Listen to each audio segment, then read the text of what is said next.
আপনাদের মধ্যে যারা প্রথম প্রথম মা বাবা হয়েছেন তাদের মধ্যে 80% মা বাবারাই কিন্তু দুশ্চিন্তা করেন যে তাদের বেবি হেলদি হচ্ছে না, অর্থাৎ তাদের বেবির ওয়েট গেইন হচ্ছে না। আবার অনেক মা বাবারাই চিন্তা করেন যে বাইরের কোনো খাবার কিনে খাওয়ালে হয়তো তাদের বেবি হেলদি হতে পারে, কিন্তু এই ধারণাটা একেবারেই ভুল, সেটা আমি বলবো এই ভিডিওর মাধ্যমে। আবার অনেক মা বাবারাই আছে তাদের বেবিকে ভিটামিন জাতীয়, পুষ্টিকর জাতীয়, ফ্যাট জাতীয়, প্রোটিন জাতীয় খাবার খাইয়ে থাকেন। তা সত্ত্বেও কিন্তু দেখা যায় তাদের বেবি হেলদি হয় না, তাদের বেবি ওয়েট গেইন হয় না, উল্টে তাদের বেবি কিন্তু শুকিয়ে যায়। তো এটারও কিন্তু বিশাল বড় একটা কারণ রয়েছে, সেটাও কিন্তু তোমাদের সাথে শেয়ার করব এই ভিডিওর মাধ্যমে। যাই হোক, আমার দুটো বেবি রয়েছে, তোমরা হয়তো অনেকে জানো সেটা। আর আমি আমার দুটো বেবিকে ছোট থেকে কিভাবে বড় করেছি, কি কি খাবার দিয়েছি, খাবারের একটা তালিকা বানিয়েছি। তো যাই হোক, সব কিছু তোমাদের সাথে শেয়ার করার চেষ্টা করব। আর আই হোপ আমি যেইভাবে রুটিন করেছি, বেবিদেরকে খাওয়ার তালিকা করেছি, সেই রকম টাইপের যদি তোমরা তোমাদের বেবিকে খাওয়াও বা সেই রুটিনগুলো যদি তোমরা ফলো করো, আশা করছি তোমাদের বেবির ওয়েট গেইন হবে, অবশ্যই হেলদি হবে। তো এই ভিডিও তোমাদের জন্য কিন্তু অনেকটাই হেল্পফুল হতে চলেছে। তো স্কিপ না করে তোমাদেরকে কি করতে হবে, এই ভিডিওটা পুরোটা দেখতে হবে। আর এই ভিডিও দেখার পর যদি তোমাদের মনে হয় এই ভিডিওটা সত্যি তোমাদের জন্য ইউজফুল, তাহলে প্লিজ লাইক, শেয়ার, সাবস্ক্রাইব করে পাশে থাকতে হবে। বেশি দেরি না করে চলো ভিডিওটা ফটাফট স্টার্ট করে দিই। তো সবার প্রথমে কথা বলবো ছোট্ট বেবিদেরকে নিয়ে। ছোট্ট বলতে 0 থেকে 6 মান্থের বেবিদেরকে নিয়ে কথা বলবো।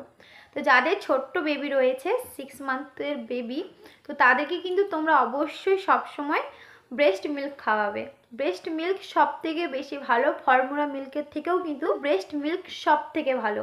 দেখুন, ওই ছোট বেবিরা তো এখন ভাত, মুড়ি, মাছ, মাংস, ডিম কিছুই খেতে পারে না। বাচ্চার যে মা ভাত, মুড়ি, ডিম, মাংস, মাছ সব রকমের খাবার খাচ্ছে। তো যদি তোমরা ব্রেস্ট মিল্ক বাচ্চাদেরকে খাওয়াও, তাহলে কিন্তু প্রোটিন, ফ্যাট, ভিটামিন সব গুণাগুণই পাবে তোমাদের বাচ্চারা ব্রেস্ট মিল্কের সাহায্যে। তো তাই জন্য ডাক্তাররাও কিন্তু বলে যে সব সময় 0 থেকে 6 মান্থের বেবিদেরকে সবসময় ব্রেস্ট মিল্ক খাওয়ানো দরকার, এমনকি জল পর্যন্তও খাওয়াতে বারণ করে। আমি এটাই বলবো যে যাদের ছোট বাচ্চা তারা অবশ্যই সবসময় ব্রেস্ট মিল্ক খাওয়াবেন। যদি আপনারা ফর্মুলা মিল্ক খাওয়াতে চান, তো ওটা ডাক্তারের সাথে পরামর্শ করে আপনারা খাওয়াতে পারেন। এবার কথা বলবো 6 মান্থের থেকে একটু বড়, মানে 1 বছরের বাচ্চা বা 1 বছর হতে যায় বা 1 বছরের থেকে একটু বড়, সেই সব বাচ্চাদেরকে নিয়ে বলছি। তো আমার যখন বেবিরা ওই 1 বছরের মতো কাছাকাছি ছিল, তখন আমি কি খাওয়াতাম বলুন তো? আমি প্রেশার কুকারে যে নরম ভাত হয় সেটা খাওয়ানোর চেষ্টা করতাম, কারণ ওই ভাতের মধ্যে তো শ্বেতসার প্রচুর পরিমাণে ভর্তি থাকে, যার কারণে ওটা কিন্তু আমাদের বাচ্চার অনেকটাই হেলদি করতে সাহায্য করে, ওয়েট গেইন করতে সাহায্য করে। আর প্রেশার কুকারে ভাত যেহেতু, তো তাতে কিন্তু ফ্যান বা মাড়ের গুণাগুণটাও ভরে ভরে থাকে, ঠিক আছে? তো প্রেশার কুকারের ভাত, সেদ্ধ ভাত খাওয়াতে পারেন, তার সঙ্গে সঙ্গে সেদ্ধ ডালও খাওয়াতে পারেন, সেটাও খুব ভালো ওয়েট গেইনের জন্য। আর আরেকটা কথা, যেটা আপনারা কখনোই কিন্তু ভাববেন না যে বাইরের খাবার কিনে খাওয়ালেই বাচ্চারা হেলদি হয়ে যাবে। আপনারা সবসময় চেষ্টা করবেন বাড়িতে যেটা আছে, যেই সবজি আছে সেটাই খাওয়ানোর। যেই সিজনে আপনি যেই সবজি পাবেন সেই সিজনে কিন্তু আপনি সেই সবজি খাওয়ানোর চেষ্টা করবেন, ওটা কিন্তু বাচ্চাদের পক্ষে খুবই ভালো হয়। আর আমার বেবি যখন ছোট ছিল, ওই 1 বছরের কাছাকাছি বা 1 বছর থেকে একটু বড় ছিল, তখন আমি কি করতাম, গাজর, কুমড়ো, পেঁপে এই ধরনের সবজি কী করতাম, ভালো করে সেদ্ধ করে নিতাম। সেদ্ধ করার পর গ্রাইন্ডারে ভালো করে পেস্ট করতাম, আর তারপরে চামচ কিংবা গোদলের সাহায্যে খাওয়াতাম। তো তোমরাও কিন্তু এইভাবে খাওয়াতে পারো। এতে কি হয়, তোমাদের বেবি একদম চটজলদি হেলদি হয়ে যাবে। তোমরা একবার প্লিজ ট্রাই করবে আর আমাকে কমেন্ট করে তারপর জানাবে যে এইটা তোমাদের কিন্তু কাজে লাগছে কিনা, এই টিপসটা। আমি ফলো করেছিলাম, তোমরা কিন্তু ফলো করে দেখতে পারো।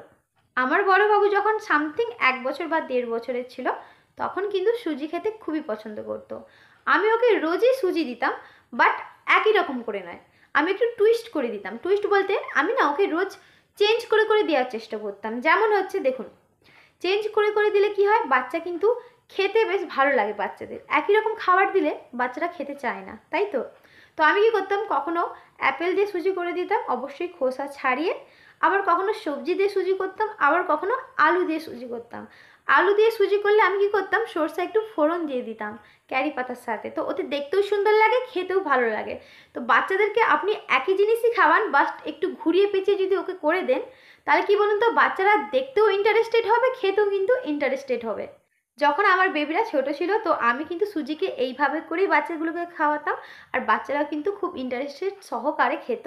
আর সুজি কিন্তু বাচ্চাদের ওয়েট গেইন করতে, হেলদি করতে অনেকটাই সাহায্য করে। তো তোমরা সুজি কিন্তু এইভাবে ঘুরিয়ে পেঁচিয়ে তুমি তোমাদের বাচ্চাদেরকে দিতে পারো। আমি কিন্তু আপনাদের আগেও বলেছি, যদি আপনারা আপনাদের বাচ্চাদের ফর্মুলা মিল্ক দিতে চান তাহলে কিন্তু অবশ্যই ডাক্তারের সাথে পরামর্শ করে তারপরে দিবেন। আর আমি আমার বাচ্চাদের কিন্তু 1 বছরের পর থেকেই গরুর দুধ খাওয়ানো শিখিয়েছিলাম, মানে গরুর দুধ খাওয়াতে অভ্যস্ত করে দিয়েছি। তো আমার কোনো প্রবলেম হয়নি। আপনি যদি আপনার বাচ্চাদেরকেও 1 বছরের পর থেকে গরুর দুধ খাওয়াতে চান তাহলে কিন্তু অবশ্যই ডাক্তারের সাথে একবার পরামর্শ করে নেবেন। আপনি আপনাদের বাচ্চাদের খাবার তালিকায় কিন্তু সপ্তাহে 2 থেকে 3 দিন বা 3 থেকে 4 দিন ডিম অবশ্যই রাখতে পারেন। তার সাথে সাথে কিন্তু যদি একটু রোজ কলা খাওয়াতে পারেন সেটাও কিন্তু অনেকটাই ভালো, অনেকটাই পুষ্টিকর।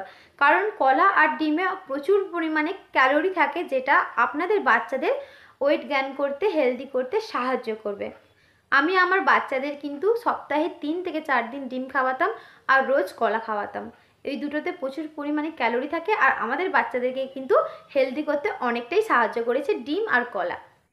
আর একটা কথা, যেটা তোমরা বাড়িতে যেটা খাচ্ছ, ভাত সবজি যেটাই হচ্ছে না কেন, সব কিছুই কিন্তু তোমাদের বেবিকে দিতে পারবে, বাট তাতে তেল পরিমাণটা একটু কম থাকবে যদি সবজির ক্ষেত্রে বলছি, আর হচ্ছে মশলাটা একেবারেই কম থাকবে, না দিলে আরও ভালো। তো তোমরা যেটা খাচ্ছ বাড়িতে সেটাই তোমাদের বাচ্চাদেরকে দিতে পারো, বাট তেল মশলা ছাড়া হলে খুবই ভালো, নইলে একদম অল্প পরিমাণে। আমি আমার দুটো বেবির ক্ষেত্রে কিন্তু একটা জিনিস ফলো করেছি, সেটা হচ্ছে কি, যে আমি আমার বাচ্চাকে বাটিতে 2টো ভাত, কখনো 2টো মুড়ি, কখনো 2টো খই দিয়ে দিই। ঠিক আছে? তো আমার ছোটো বাবু যেহেতু এখন হাঁটতে শিখেছে, তো হাঁটবে টুকুর টুকুর করে আর ওই বাটিটা থেকে একটা একটা করে খাবে। নিচে পড়ে গেলে ও গুঁড়িয়ে খাবে, কিন্তু ওইটা ভালো অভ্যেস। নিজের হাতে খাওয়াটা অনেকটাই ভালো অভ্যেস। তো তোমরা কিন্তু এইভাবে করে তোমাদের বাচ্চাকে নিজের হাতে খাওয়াতে অভ্যস্ত করতে পারো এখন থেকেই। ফার্স্টেই যে আপনাদেরকে বলেছিলাম যে আপনারা হয়তো আপনাদের বেবিকে ফ্যাট, ভিটামিন, প্রোটিন, পুষ্টিকর জাতীয় খাবার খাওয়াচ্ছেন, তা সত্ত্বেও কি দেখা যাচ্ছে যে আপনার বাচ্চারা হেলদি তো হচ্ছেই না, তার সাথে সাথে কিন্তু উল্টে রোগা হয়ে যাচ্ছে, শুকিয়ে যাচ্ছে। তো এটার মূল কারণ হচ্ছে কৃমি।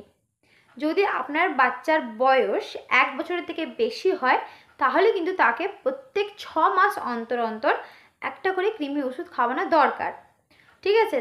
যদিও বা আপনি আপনার ডাক্তারের সাথে পরামর্শ করার পরেই কিন্তু খাওয়াতে পারেন। আপনি কোনোদিনও হয়তো নোটিস করেছেন যে আপনি আপনার বাচ্চাকে সব ধরনের খাবার খাওয়াচ্ছেন, প্রোটিন, ভিটামিন, ফ্যাট, পুষ্টিকর সব কিছু খাবার খাওয়ানো সত্ত্বেও আপনার বাচ্চা হেলদি হচ্ছে না, শুকিয়ে যাচ্ছে বা রোগা হয়ে যাচ্ছে। তো আপনি কিন্তু আপনার ডাক্তারকে অবশ্যই দেখাবেন। আর আপনার ডাক্তার যদি আপনাকে সাজেশন করে যে কৃমির ওষুধ খাওয়াতে হবে বা কৃমি হয়েছে, তারপরেই কিন্তু আপনি কৃমির ওষুধ খাওয়াবেন। তো গাইস, আমি কিন্তু আমার এক্সপিরিয়েন্স তোমাদের সাথে শেয়ার করলাম। আমার বেবিদেরকে আমি কিভাবে হেলদি রেখেছি, কি রুটিন ফলো করেছি, সমস্ত ধরনের ইনফরমেশান তোমাদের সাথে শেয়ার করার চেষ্টা করলাম। যদি আমার এই ভিডিওটা তোমাদের ইউজফুল বলে মনে হয়, হেল্পফুল বলে মনে হয়, তাহলে প্লিজ লাইক, শেয়ার, সাবস্ক্রাইব করে আমাদের পাশে থাকবেন। আর গাইস, তোমরা কী ধরনের ভিডিও দেখতে চাও সেটাও কিন্তু আমাকে কমেন্ট করে জানাবে। আমি অবশ্যই সেই ধরনের ভিডিও বানানোর চেষ্টা করব। আর তোমরা সবাই সুস্থ থাকবে, ভালো থাকবে। আমার ভিডিও যদি তোমাদের একটু ভালো লাগে প্লিজ লাইক, শেয়ার, সাবস্ক্রাইব এক্ষুনি করে দিও। আর আমাদের দেখা হচ্ছে নেক্সট ভিডিওয়ে। ততক্ষণ ভালো থাকবেন, সুস্থ থাকবেন। Bye bye.